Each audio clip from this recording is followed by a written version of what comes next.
about last week or thereabouts, the Edo State government had to give, a directive that the normal 60 years of retirement should be adhered to. In other words, once you have done 35 years in service or you have attained the age of 60 years, you are due for retirement.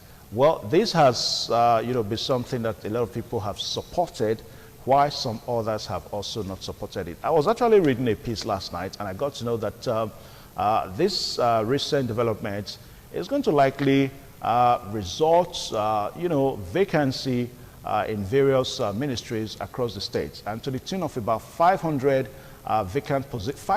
vacant positions, and that is a good start for some people. Why some say that no, it is not a good start, because they are looking at the amount of experience that is going to be lost, talking about people that may have done so well in active service and due for retirement. So by the time you employ new breeds for them, these people may not be able to readily fit in when we talk about experience and all that. All these are some of the reactions the reactions that are trailing the retirement call by the Edo State governor. Well, to discuss all this today, we are so privileged to have Pharmacist Uyi Oriahi. He's a public affairs analyst and also a politician. So welcome to this program this morning on ITV. We have Nowita Ibutako, a human rights activist, a public affairs analyst too.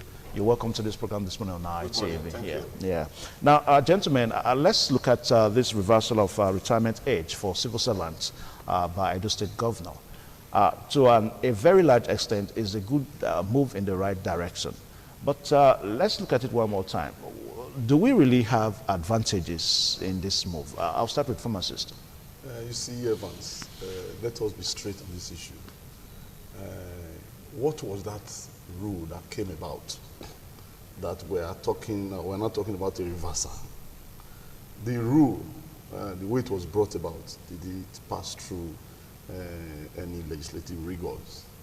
Because what we know exists is what obtains in the public service rule 020810, which stipulates that retirement comes when an individual, an officer, has spent 35 years of service or has attained the age of 60, whichever comes first.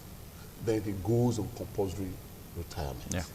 So what's happened with the previous government in Edo State was an attempt to put certain measures in place to curb some agitations that were arising at that point.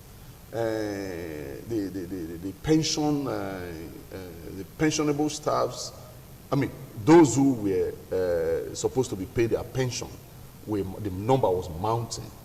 And government in his wisdom decided that it was necessary to create a law that will ensure that these things do not build up further, because they were already having problems with issuing payments to these ones who were retiring. So they just did this particular thing using a circular that does not have a place in law. It doesn't have a place in law. When you have to alter this, in the case of university lecturers whose retirement ages were adjusted, it has to pass through Parliament. Parliament has to pass into law, and it was effected. But in this case, it was done by a circular. It was an ad hoc measure which has no place in law. So what this current government has done is to take us back to the law. Now, if you say that, what the current governor has also done is also to give a circular, to initiate a circular, and also take us back to what... now there was an obnoxious circular. So are we saying that we're using a wrong to correct a wrong? No.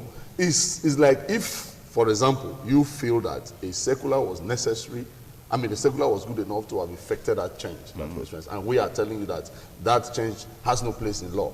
Then a circular must also be issued, because that is the civil service, to revert back to point us back to the law. This circular that the government just releases, pointing us back to the law. That's what it does. And it's very much in line. You cannot just arbitrarily begin to effect things like this without passing it through the processes. So this government has done the right thing. Nothing has changed. Nothing has changed. It's taken us back. This is what the law says. Let's go back to it. As simple as that. And technically, I wouldn't want to consider it as changing what's on ground, because that initial change does not exist. It is not known by law. They were just implementing what was against the law. In fact, ideally, those who are benefited, under normal circumstances, should be called back to refund monies they had received for staying beyond these specifications of law. What about the services they rendered? Well, the truth is that the confusion created by that circular is not known to law. We will not consider that, unless, of course, by way of leniency, the present government has said, well, we will let things go, but we must revert to what the law actually says. So it's a good development, and it's a way of also taking care of things to make sure that arbitrariness and impunity are expunged from our from governance, daily governance. Okay. Now, Nowita Igbutako, there are probably various ways to look at this new development. 2020 election, Edo State 2020 election is around the corner. As a matter of fact, by November this year, the whole political space in Edo State is going to be set. Now, for some people, for some analysts too, they begin to see that it's probably another move by the governor to score some political points, which also, for some people, is not a bad move after all. But again, we are looking at the loss of experience that this is going to necessarily turn into. About 5,000 workers are going to be affected. We're talking about people that, have some good experience. Now, I was watching the Commissioner of Information this morning on our news. And as this discussion goes on, we're going to let you have that, reaction one more time. Now, he said that state government is going to employ. Now, we're looking at, can we have the new breeds that can readily fit into the experience we are talking about? Well, to start with, the present administration, just as my co-panelist has just said, is trying to run an arbitrary and obnoxious process that was not known to law. And I'm sure that was done to score political points. We will recollect quickly that that administration was not interested in employment, so to say. That administration was throwing people out of the system. No, you can't say so. No. But we cannot say so. The level of employment at that level was not. It was not encouraged. That was not encouraged. But at least there was an employment. It was not People were encouraged. thrown out for political reasons and what have you. So now the present development is a welcome one. And if you ask me, what is obtainable now is election that will soon come up. The current administration want to do some populist, action. It's taking some populist action, so that people will say, "Oh, this administration is people-oriented, and what have you, and what don't you have?" Understand? So it's a welcome thing. And coming to talk about experience in the system, just as you said, the civil service is structured in such a way that you grow within the system. There's not going to be any vacuum at any level. As you climb, you gain your experience. And once these people be eased out, the other people that have been in the system, they will step in naturally. Yes. So I don't see any experience being thrown away. And to add to that, sir, there are provisions within the ambit of the law that says you can bring in contract staff for specific purposes to meet up with, to fill a lacuna. So you cannot begin to use the issue of, packing away or taking away the experienced hands as against bringing in greenhorns to fill in the spaces. I think there is enough provision in the law that allows us to, have this makeshift arrangement. Yes, contract arrangement. Makeshift arrangement. So, if to digress further, to go on, it's a welcome development because you will agree with us. Because we are with the civil, we are in the civil society. You agree with us there is so much pain in the land. Many homes are not finding it difficult to cope A lot of people leave school, there's no job. Yeah, when you talk about, so don't you think that this move is probably going to add or maybe bring some pains? People are going to lose. People are going to lose their jobs. People have spent 60 years, What are they looking 35 years. What else do they want? What are they looking for? And remember, this administration during the campaign period, we're talking about so thousand employment. 200,000. And what I feel, I cannot quote the figure now. 200,000. The government, they've gone to their cocoon. So what do we do? Election is coming. Yes. Let's make the people happy. For the civil society, at least a welcome development. It is. A lot of people, jobless youths, people have gone out of universities, they cannot get employment, they are doing media jobs, Yes. they cannot enjoy themselves. People who have attained 60 years, 35 years, they have the opportunity to train their children. They have the opportunity to have fun within the system. Yes. It's a welcome development. We welcome it. Yes, we Every welcome. sane, Citizen. progressive, Yes. adult-light, we welcome the development. Yes. Besides that, sir. Whether it's for political reasons or not, Besides that, people should get employment. yes, even if you want to consider the issue of amassing political capital from this action, if we play according to the law and yet amass political capital, I don't think anybody is at the loss. I mean, we haven't lost anything. We are amassing political capital while at the same time sticking to an existing law, as against that form of arbitrariness that portrays someone as being a lord over an empire. It's uncalled for in a political scenario like ours. I mean, in a democratic scenario like ours. It's uncalled for. So I think we should applaud the Obaseki government for this initiative. It is wonderful. It is people-oriented. Yes. And it will take some people out of the streets. Now, okay, let's quickly go back to that report as put together by Ekmomusa Ugiagbe, where we have the Honorable Commissioner of Information, Barrister Paul Ohombamo, so that we can also hear from the government on this issue, talking about retirement age for workers in Edo State. So let's see that report.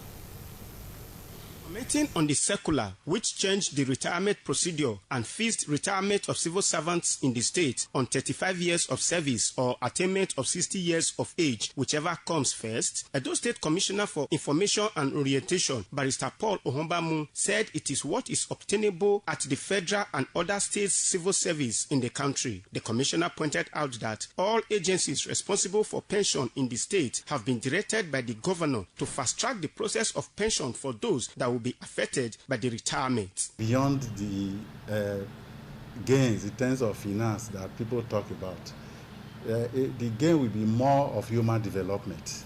A situation where more people will now go into employment and the issue of attrition is addressed in civil service. This move is a laudable one, and I expect people to commend the government. All agencies responsible for pension, they have been put on the alert. So it's to put in the necessary papers and they go into pension. It's a continuous thing. They start earning as if they are still in service. On the vacuum that will be created in the service by the mass retirement, the Commissioner for Information and Orientation said it will give room for employment of graduates who are on the streets. That tenacity to office is not good for development. It is to correct that the governor has taken this step. So people will be employed, obviously. A lot of youths, the door will be open for employment. But that one too must be done systematically. Ikmomusa Ugiagbe reporting. All right, thank you so much. That's Barrister Paul Ohombamo there, the Honorable Commissioner for Information, Edo State, speaking on the recent move by the Edo State government to take back retirement age to 60 years, or that you have done 35 years in active service. Well, gentlemen, just like what I said a while ago, that there are different ways to probably look at all this, most especially that this move is coming at this time. I mean, the minimum wage is just around the corner, and this month of May is going to be the first time that the president's government in Edo State is going to start paying the minimum wage, the new minimum wage. So does this move, does it not have some coronation with the minimum wage thing, the connection? Well, Evans, we are human beings, including people in government, people who issue out policies. We are human beings. what is important here is this. The government wants to implement the new minimum wage. Yeah. The government is looking for a way, I mean, some convenience, some measure of To convenience. cut down costs. To cut down costs, which is good. Then again, the government is resorting to law to do this. I think we should be rational enough to understand that it's the right way, it's the way to go. Because if you want to cut costs, for example, and what you are relying on is some measure of arbitrariness, you know, something that is not known to law, it makes the whole thing even more complicated. Are you trying to say that there is necessarily no sincerity of purpose in what the Edo State government is trying to do? Because going by what your explanation is now, that even if the government is doing this, so long as it's within the law, it's okay. Then if that is the case, where is the sincerity of purpose? What can be more sincere than following the law? I don't think anything can be more sincere than following the law. The law is there. You know, I said PSR 020810, chapter 2 of the Public Service Rule, makes it very clear. And before you expunge that and replace with something new, it has to pass through Parliament. That did not happen in the issuance of a circular that led to what was obtainable before the government now decided to change it. You know, it is against the law. In fact, people can take you to court on the basis of this, and they will trounce you because you do not have any ground on which to stand when you are faced with legal scrutiny. You know, I think it's the right thing to do. You know, any act of government is looked upon from different angles. Some people look at it and say, what are they trying to do? There is skepticism, there is cynicism, all kinds of things. And those who are on this side will say, oh, they want to achieve that. Those on this side will say, oh, we are good at, we are very happy with what is happening. However you look at it, the only way government can discharge itself and acquaint itself properly is to make sure that the law is followed. And that's what this government is doing. And I like that. That's what this government is doing. All right, Nowita. Yes, I'm on the same page with him because the basic reason why we have government in place, you know, is to make people happy, is to look at the welfare of the people. And when you see that the situation is not working well for the generality of your people, then you find a way to amend. I think for a government that has seen reason that the whole order was obnoxious, and it's coming to do the right thing, I think we should applaud that. And the minimum wage will soon kick off. And you know, government is involved in several strata of development. You know, caring for this, housing, doing this, doing that, doing that. Government is trying to balance its financial sheet. That's my opinion. So that as they're going to ease out those guys know their pay package is heavier. It's heavier than the new recruit that will be coming in. So I think they are, just as I said, they've gone to their cocoon, they look at the thing. How do we make people happy? How do we be responsive to the people of Edo State? And they are coming with this. I think the civil society is happy. We want to encourage this government to do this to the fullest. But we want to quickly advise that in the process of easing these people out, ensure that the right things are done. Don't go and pack politicians' children and neglect the other people. That's in the process of bringing in new breeds now. Yeah, new recruits. That will be counterproductive. Yeah, it will be. That will be anti-people. So we're using the opportunity to speak to Governor Godwin Obaseki and his team to ensure that equity, justice prevail at the end of the day. So that it will not be one-sided, because I just say it belongs to everybody. It's not for a segment. And it's fantastic. Yes. And in addition to that, yes, they should ensure that those who are leaving the system are adequately taken care of by way of having their gratuities and pension. Oh, yes, that's a fact. You know, yes. so that they don't yes, the aspiration will not be truncated. Yeah, will not be truncated. They have not be, yes. You know, so those are the only things we can advise the government to do. And if you look back, this government has been doing well on those areas. paying pensions and all Yeah. that. Although there's a Recently. this backlog, but they continue to do that. So, But do we think the government has enough time? I mean, I said a while ago that by November, election is going to be very close. We're talking about new recruits. You have to train the civil servants. You have to ask them to apply. You have to employ them. It's a way of campaigning. Does the state government has? Oh, you agree that it's a way of campaigning? Campaigning. But the state government doesn't have enough But it's a time. positive one. no, to me, sir, election is next year. Yeah. And The build up. there is time. And this things take process. We want to see a transparent process that leads to the recruitment of these New these breeds, intakes. yeah. And provided we see the transparency in every process, in every steps in the process, and we know that something is about to be done, we'll be happy with that. The truth of the matter is that the election we are talking about, I think, is July next year. About a year from now, a lot can still be done. Government has the will to do so many things in this period, and I mean, there's no problem in that. Now, let's quickly look at the other topic we have, looking at local government financial autonomy and the takeoff dates. The President of the Federal Republic of Nigeria, President Muhammad Buhari, has said that from June 1st of this very year, that local governments are going to be getting their money directly from the federal coffers. Now, gentlemen, this is one thing that local government probably have been waiting for.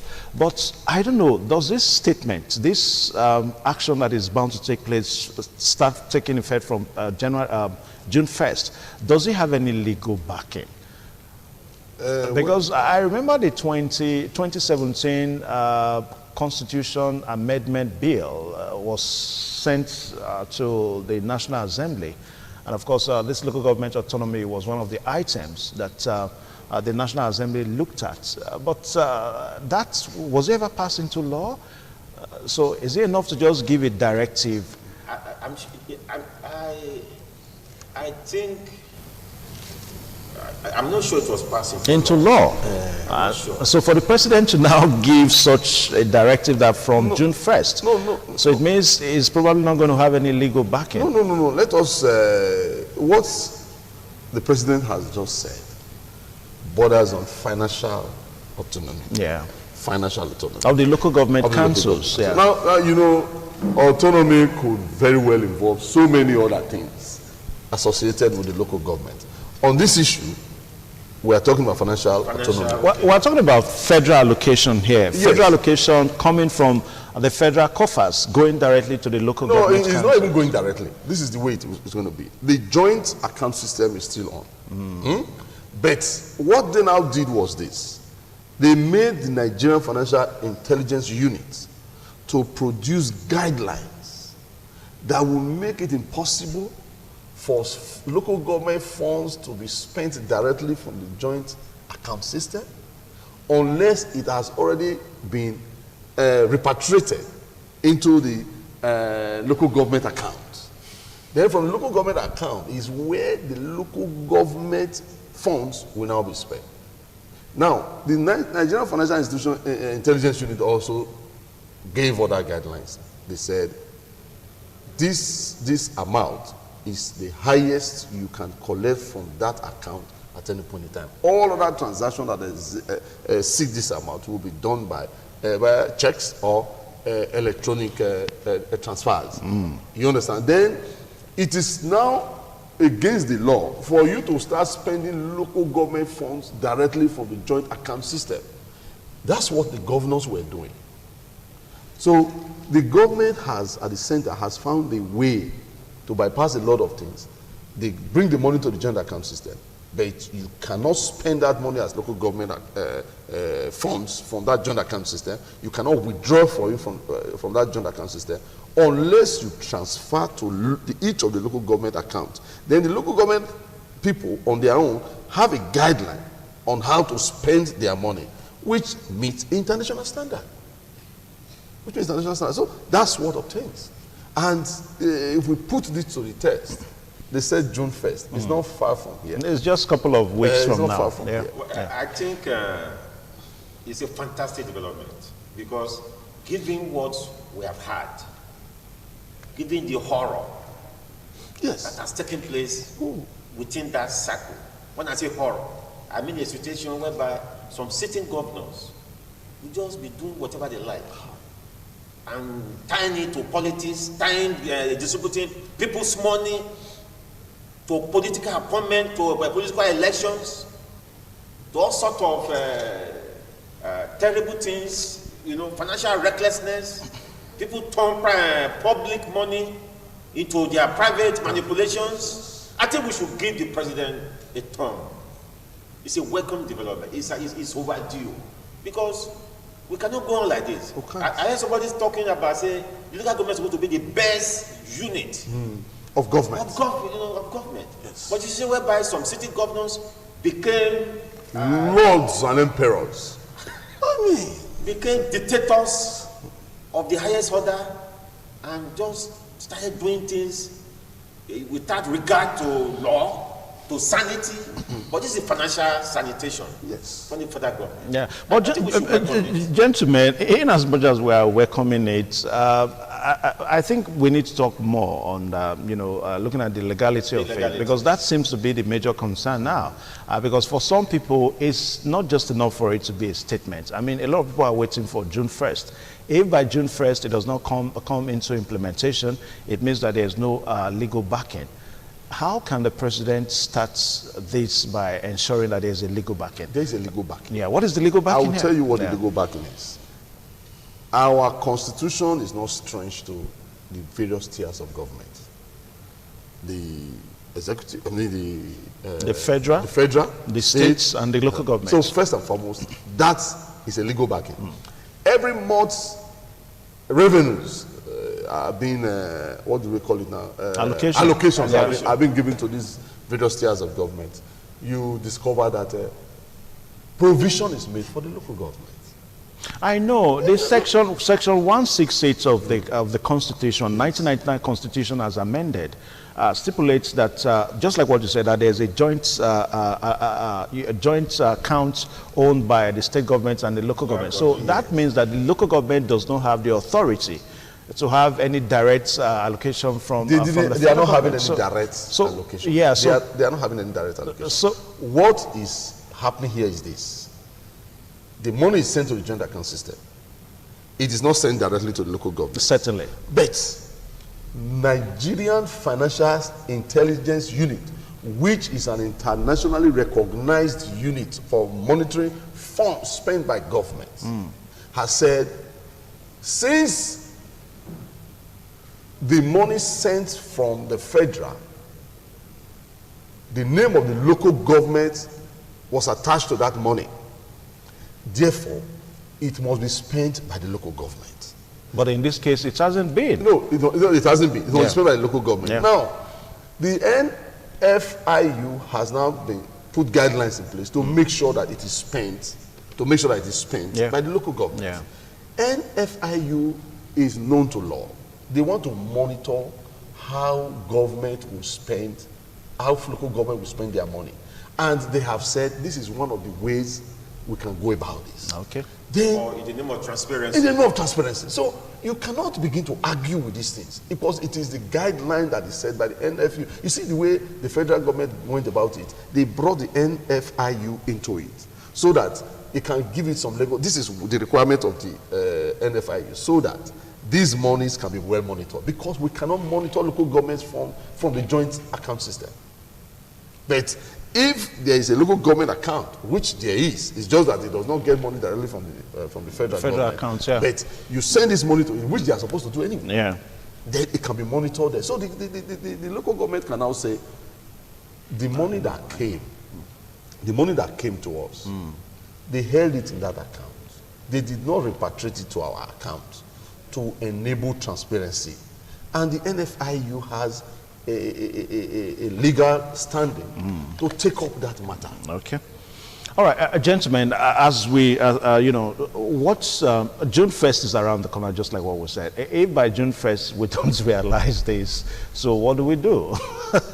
Well, I think the federal government has the muscle, has the might to make things work. Okay. Because the local government, they've suffered so much. At that level, a lot of neglect, a lot of terrible things has happened at that level. So I know the federal government has a further mind to make things work. Oh, yes. And we want to encourage local government that as soon as this thing starts operation, they should be able to reciprocate positively. In terms of Financial prudence and what have you. Yeah. I know the federal government will be in satellite. Yes. All relevant agencies are there to monitor them. Yeah. I think give or take, it's a win-win situation for the people. Yes. For the civil society. Okay. All right, gentlemen, thank you so much. Pharmacist Uyoriake, thank you so much. Please extend the handshake to Nowita Igbotako. Thank you, sir. Yeah. All right, we'll take a short pause now so that we can look at state of the nation, security challenges in Nigeria, and of course the call for revamping and reforming or reorganizing the Nigeria Police Force. We'll have Patrick Eholo in the house, and we're going to also have Nowita Igbotako one more time on the segment. Please stay tuned.